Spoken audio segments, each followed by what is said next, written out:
Hello दोस्तों, आज के इस वीडियो में पढ़ेंगे क्लास 10वीं के केमिस्ट्री, जिसका चैप्टर नंबर 2 का ऑब्जेक्टिव प्रश्नों को डिटेल से सॉल्यूशन करेंगे।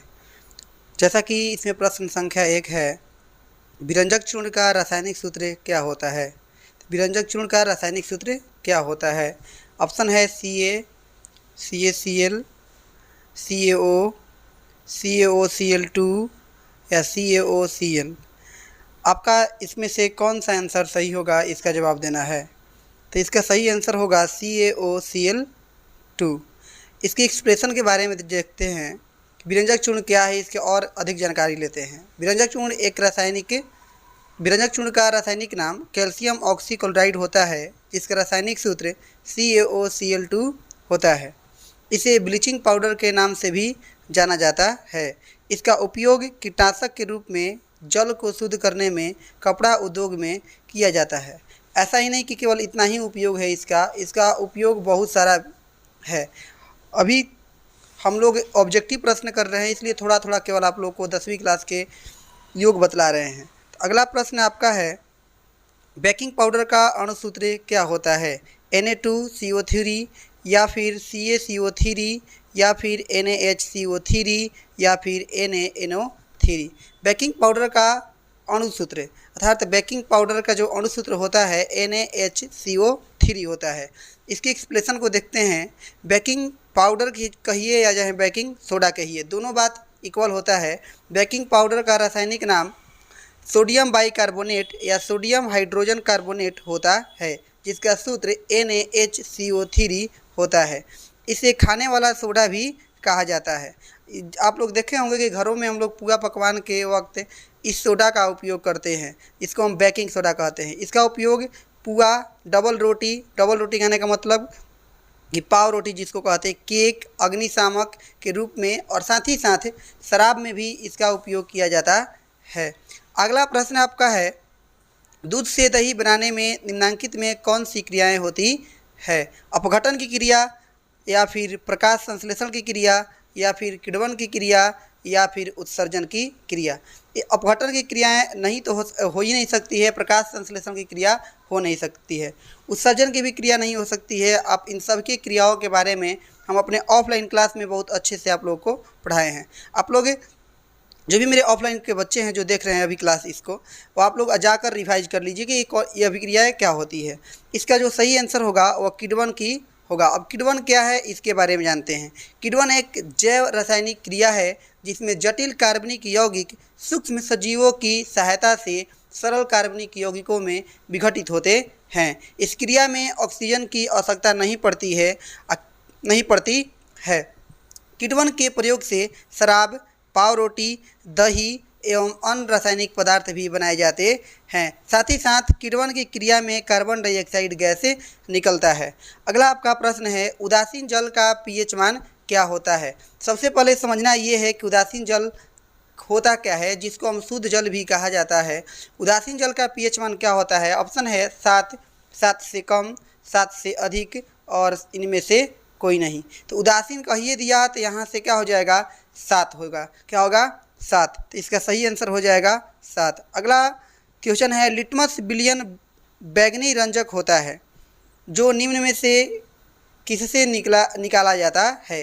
देखिए, लिटमस का जो ओरिजिनल रूप होता है वह बैंगनी कलर का होता है। रंजक का मतलब होता है कलर, रंग, ठीक है। अब ये किस चीज़ से निकाला जाता है? लाइकेन से या फिर लाल पत्ता गोभी से या फिर हल्दी से या फिर पेटूनिया फूल से। तो आपको पता होगा कि लिटमस एक प्रकार का रंग है जो कि लाइकेन के पौधों से निकाला जाता है। लाइकेन के पौधों से निकाला जाता है। लाइकेन जो है वह थेराफाइटा समूह के एक पौधा है। जैसे कि इसकी एक्सप्लेनेशन में हम लोग देखते हैं, लिटमस एक प्राकृतिक सूचक है जो थेराफाइट समूह के लाइकेन पौधों से निकाला जाता है। लिटमस एक प्रकार का रंग है जो बैंगनी रंग का होता है। यह न तो अम्लीय होता है और न ही क्षारीय होता है, इसीलिए इसका उपयोग अम्ल एवं क्षार को पहचानने के लिए करते हैं। तो आप लोग समझ गए होंगे कि लिटमस क्या होता है। अगला आपका प्रश्न है, हमारा शरीर पीएच कितने परास के बीच कार्य करता है। इस क्वेश्चन को समझने लायक है कि कहने का मतलब कि हमारा जो शरीर का पीएच मान होता है वो कभी घटता है तो कभी बढ़ता है। तो इसका कितना परास होता है, ये कितना कम से कम कितना घट कर आ सकता है और कम से कम कितना बढ़कर जा सकता है। तो आपके पास ऑप्शन है 6.0 से 6.8, 7.0 से 7.8, 2.1 से 3.8 और 5.1 से 5.8। तो इसका जो सही आंसर होगा वह 7.0 से 7.8 होगा, क्योंकि हमारा जब शरीर ज़्यादा एसिड होता है या फिर जो हमारा शरीर खून का जो पीएच मान होता है वह 7.4 होता है। अगर वह कभी हम लोग ज़्यादा एसिड मतलब कि ज़्यादा अम्लीय हो जाते हैं तो 7 तक ज़्यादा से ज़्यादा आएगा, 7 से ज़्यादा नहीं आएगा। अगर 7 से अगर कम आने लगा तो समझ जाइए कि आप बहुत बीमार हो जाएंगे, ये सब चीज़ें आप में बहुत सारी क्रियाएं होने लगेगी। तो इसका सही आंसर होगा क्या, 7 से और 7.8 के बीच। निम्नलिखित में से पीएच का कौन सा मान क्षारक विलयन का मान देता है। ऑप्शन है 2, 7, 5 और 10 क्षारक विलयन का मान देता है। क्षारक किसको कहते हैं, हम आपको जब पीएच मान पढ़ाए होंगे तो वहाँ पर बताए होंगे कि पीएच स्केल पर एक 0 से 14 तक के अंक क्या रहते हैं, वहाँ पर निरूपित रहते हैं। 7 से अगर अधिक होगा तो उसको कहते हैं क्षारक, और 7 से कम रहेगा तो उसको कहेंगे अम्ल, और 7 रहेगा तो उदासीन। यह क्षारक विलयन का मान देने का जब बात कर रहा है तो 2 तो अम्ल को बतला रहा है, 5 भी अम्ल को बतला रहा है, 7 उदासीन को बतला रहा है। तो इसमें जो 7 से ऊपर है वह 10 है, इसलिए इसका जो आंसर हो जाएगा वह क्या हो जाएगा, 10 हो जाएगा। अब यहाँ पर समझना जरूरी है कि पीएच स्केल क्या है।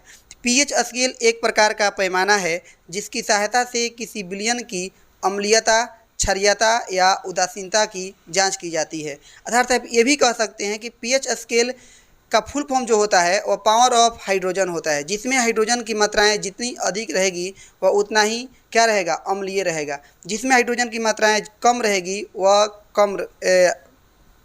कम रहेगा। तो आगे बात करते हैं। पीएच मान एक संख्या होती है जो पदार्थों की अम्लीयता, क्षारीयता या उदासीनता को प्रदर्शित करती है। यदि किसी विलयन का पीएच मान 7 से कम हो तो वह अम्लीय होता है, यदि 7 के बराबर हो तो वह उदासीन होता है, यदि वह 7 से अधिक हो तो वह क्षारीय होता है। पीएच स्केल पर 0 से 14 तक अंक निरूपित होते हैं और पीएच का पूर्ण नाम जो होता है वह पावर ऑफ हाइड्रोजन होता है। अगला प्रश्न आपका है, कोई विलयन लाल लिटमस को नीला कर देता है, इसका पीएच मान क्या होगा। कोई विलयन लाल लिटमस को नीला कर देता है, 1 होगा या फिर 4 होगा या फिर 5 होगा या फिर 10 होगा। तो इसका सही आंसर होगा 10। देखिए, लाल लिटमस पत्र को नीला करता है क्षार, तो क्षार का जो पीएच मान होता है वह क्या होना चाहिए, 7 से अधिक होता है। तो हमने यहाँ पर एक्सप्लेनेशन में लिखा है कि क्षार लाल लिटमस पत्र को नीला करता है और क्षार का पीएच मान 7 से अधिक होता है। तो यहाँ पर 7 से अधिक केवल 10 है, इसलिए इसका सही आंसर क्या हो जाएगा, 10 हो जाएगा। अम्ल नीला को लाल कर देता है, कहने का मतलब है कि अम्ल नीला लिटमस पत्र को लाल कर देता है। अगला आपका प्रश्न है, ग्लूकोज का रासायनिक सूत्र क्या होता है। ग्लूकोज का रासायनिक सूत्र C2H5OH, ये नहीं होगा। अगला है C6H12O6, C6H6O6 और अंतिम ऑप्शन है C6H6। आपको पता होगा कि ग्लूकोज का रासायनिक सूत्र क्या होता है, C6H12O6। इसका सही आंसर हो जाएगा C6H12O6। अगला आपका प्रश्न है, चीनी का रासायनिक सूत्र क्या होता है। तो चीनी का रासायनिक सूत्र CH3COOH या फिर C12H22O11 या फिर CaHCO3 या फिर MgHCO3/2। तो इसमें से सही जो आंसर है वो आपका आंसर है C12H22O11। ये आपका सही आंसर है। चीनी का जो रासायनिक सूत्र होता है C12H22O11। आप जितने भी प्रश्न पढ़ रहे हैं वो सभी बिहार बोर्ड ने कभी ना कभी पूछ लिया है। अभी हम लोग चैप्टर 2 के पढ़ रहे हैं रसायन का, इसमें केवल हम लोग अभी 10 प्रश्न पढ़े हैं। इसमें से 30 प्रश्नों को हम पढ़ाएंगे ऐसे सीरीज 1, पार्ट 1, पार्ट 2, पार्ट 3 करके। तो आप लोग अगर आप मेरे चैनल पर नए हैं तो हमारे चैनल को सब्सक्राइब कर लीजिए और साथ ही साथ लाइक कर दीजिए, ठीक है। तो आज की क्लास इतना ही रहता है, फिर मिलेंगे कल।